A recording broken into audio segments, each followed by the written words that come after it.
Hello, my name is Jean and I am a knitter. I do a lot of other things too, and recently I was reminded of that. We are packing up to move out of this house, and I found a set of papers from, the first one is dated 1987. 87, what were you doing in 1987? I was 2 years out of college. Yes, it was a while ago. No, puppy, I'm sorry, I'm filming. What I was writing down was a list of all the different things that I finished making that year.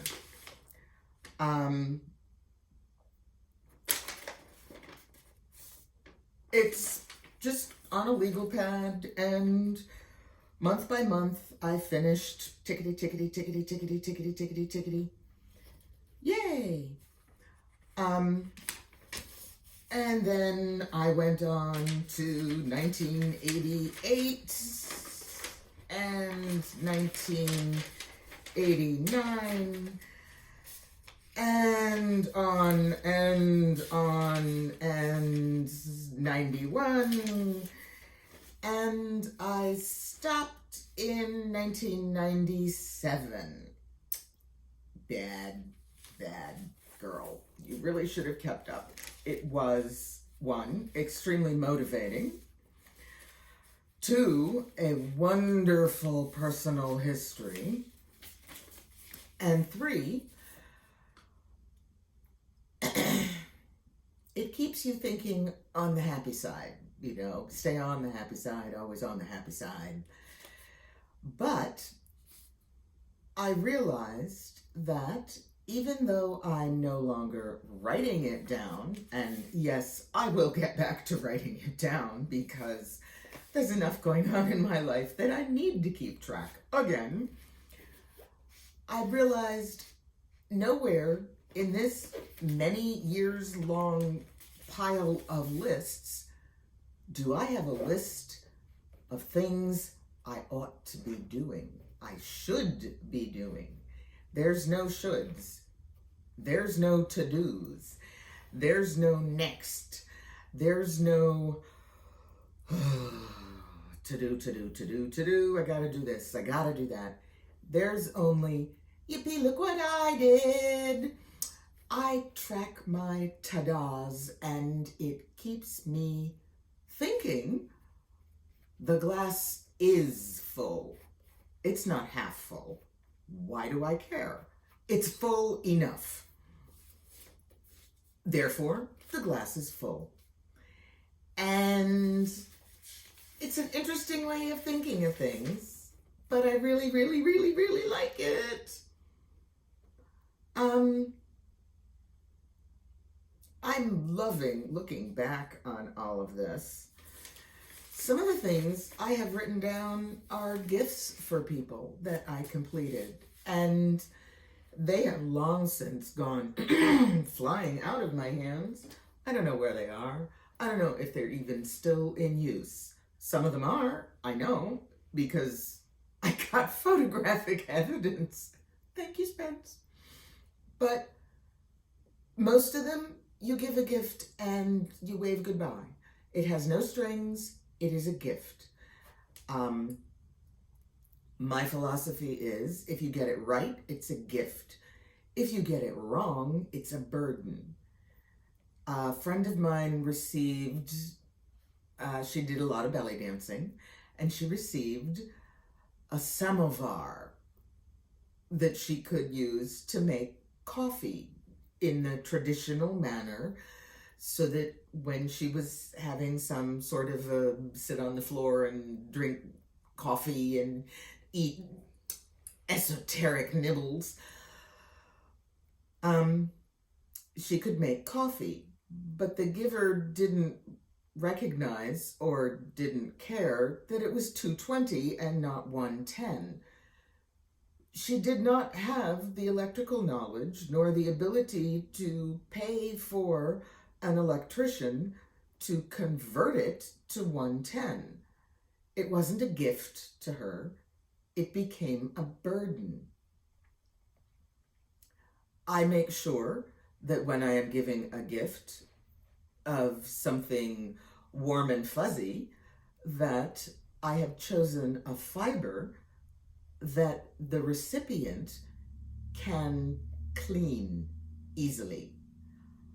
It might be superwash wool, it might be acrylic, it might be cotton, but I am not going to hand them some yak and merino hand wash only, the dry cleaner will not touch that kind of gift, because that's not a gift, that's a burden. And speaking of gifts, oh, there's this hat. And it's coming along, and I am finally at the point where I realized these are traveling cables because every other row they move, and these are sedentary cables because the 6 stitches that I have allotted to the cable do not ever leave their homes. They stay where they live. These wander all over. So we have traveling cables, we have sedentary cables, and we are going to, there we go, that's the better light. Traveling cables and sedentary cables. We're going to start doing the decreases when I complete this round, which means I've got 1, 2, 3 more repeats of my pattern to finish, yay! And then I can start there being fewer stitches and less cabling, because at a certain point you just have what looks like ribbing because you can't move 3 stitches in a sedentary cable anywhere. They just become part of a rib. But it's still not a hat for an adult. I'm not going to put it on. This is wet hair. It's got product in it. I'm giving this away. They don't need my hair product. But it's Cascade 220. If it shrinks and felts because they have to throw it in the washing machine, and then the dryer, it will be a thicker, warmer hat. How about that? A thicker, warmer hat. But if it keeps that person warm for a time, I have achieved my goal. And as I said, it's a gift. It's going to leave my hands towards a recipient. I'll record it as a ta-daa, because that's what we call those wonderful things. And I'll be happy because it's done. And I will hope that the recipient enjoys it. And then I'll move on so that I can add to my list of ta-daas for the year. I do not include food ta-daas. Nowhere in there was finally made a decent cheesecake. But if that's what motivates you, then keep track of that. I am not looking at my stack of things in the house and saying, oh, I still have all of this left to pack up. I'm actually looking at parts of the house and saying, that has been packed up enough, we can declare it staged and ready to be shown to prospective buyers. Because that's the first step of packing up your house. You pack up enough stuff so that the house looks absolutely non-cluttered and lots of things will fit into this vast open space. Not, oh my God, why did they pick that color for their sofa? You don't want buyers to be overwhelmed with that. You want them to think, oh, what a lovely large living room. Everything I own could fit in this one room. Isn't that a wonderful plan?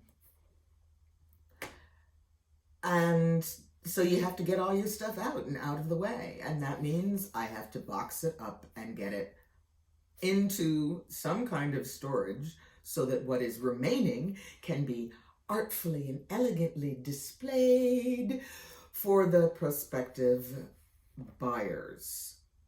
And the better you do at that, the faster your home sells. And the goal is not to have your house sit on the market for 100 or 200 or 300 days.